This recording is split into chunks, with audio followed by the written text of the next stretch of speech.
നിങ്ങളുടെ കുട്ടി മാത്സിൽ പിറകിലാണോ? വിഷമിക്കണ്ട, കാരണം അവർ ഒറ്റയ്ക്കല്ല. ലോക ജനസംഖ്യയുടെ 20% മാത്ത് ആങ്സൈറ്റി എന്നൊരു പ്രോബ്ലം കൊണ്ട് ബുദ്ധിമുട്ടുന്നവരാണ്. എന്നാൽ മാത്ത് ആങ്സൈറ്റി മാത്രമല്ല എല്ലാ കുട്ടികൾക്കും മാത്സ് ബുദ്ധിമുട്ടാകുന്നതിന് കാരണം. അതിനുള്ള കാരണങ്ങൾ എന്തൊക്കെയാണെന്ന് കണ്ടെത്തി അതിനനുസരിച്ചുള്ള പഠന രീതികൾ തിരഞ്ഞെടുത്താൽ മാത്സ് എളുപ്പത്തിൽ പഠിക്കാം. മാത്സ് ബുദ്ധിമുട്ടായി തോന്നാനുള്ള കാരണങ്ങൾ എന്തൊക്കെയാണെന്ന് നോക്കാം. ഒന്നാമത്തെ കാരണമാണ് maths is A cumulative subject.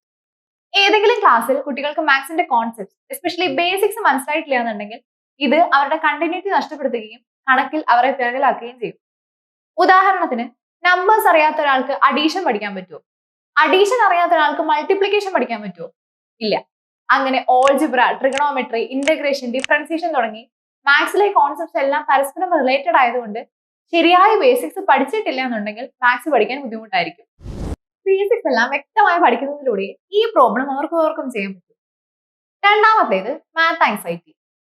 Maths പഠിക്കേണ്ടി വരുമ്പോൾ ഒരു കുട്ടി അനുഭവിച്ചേക്കാവുന്ന സ്ട്രെസ്, ഫിയർ ആൻഡ് നെർവസ്നെസ് ഒക്കെ മാത്ത് ആങ്സൈറ്റിയുടെ ഗണത്തിൽ പെടുന്നു.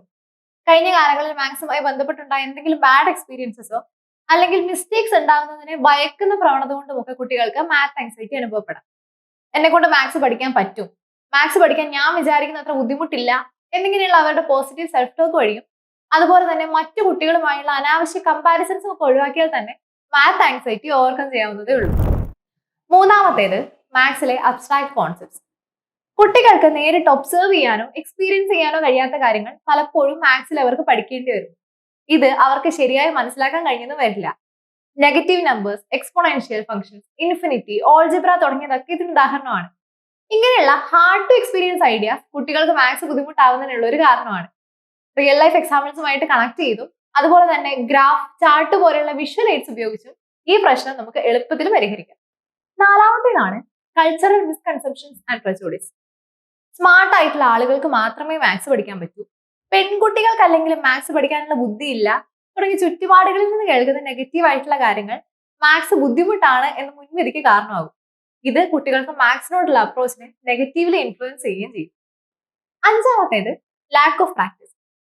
കണക്ക് മറ്റു വിഷയങ്ങൾ പോലെ മനഃപ്പാഠമാക്കാവുന്നതോ ഓട്ടോമാറ്റിക്കലി മനസ്സിലേക്ക് കയറുന്നതോ ആയ ഒരു സബ്ജക്റ്റ് അല്ല. കണ്ടിന്യൂസ്ലി പ്രാക്ടീസ് ചെയ്യുന്നതിലൂടെ മാത്സ് എളുപ്പമാവുള്ളൂ. ആറാമത്തേത് ടീച്ചിങ് സ്റ്റൈൽ. ഓരോ കുട്ടിയും പഠിക്കുന്ന രീതി ഡിഫറെന്റ് ആണ്. 40-50 കുട്ടികളൊക്കെ ഒരുമിച്ചിരുന്ന് പഠിക്കുന്ന ക്ലാസ്സിൽ ഓരോ കുട്ടിയുടെയും പഠന രീതിക്ക് അനുസരിച്ച് ഇൻഡിവിജ്വൽ അറ്റൻഷൻ കൊടുക്കാൻ ടീച്ചർക്ക് കഴിഞ്ഞെന്ന് വരില്ല.